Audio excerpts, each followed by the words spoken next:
Ini dia beberapa alasan saya kenapa menyebutkan kota Palembang sebagai salah satu kota seru se-Indonesia. Kota Palembang sejak zaman dahulu kala sudah dikenal sebagai bumi Swanadwipa ataupun juga bumi Darussalam.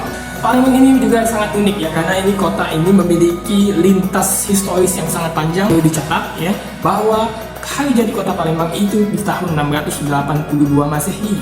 Yang kedua, itu kota Palembang ini orang-orangnya sangat ramah. Prinsipnya wong kito galau. Di kota Palembang ini juga sangat seru karena di sini sangat banyak sekali destinasi wisata. Nah, setidaknya bisa dilihat di sini ya, ada puluhan destinasi wisata yang sangat cocok untuk kita datangi. Kota Palembang ini juga merupakan kota metropolitan yang mengangkat konsep entrepreneur. Adapun alasan pribadinya yaitu karena saya dilahirkan di sini dan insya Allah nanti menghembuskan nafas terakhir dan dimakamkan di bumi Sriwijaya ini juga.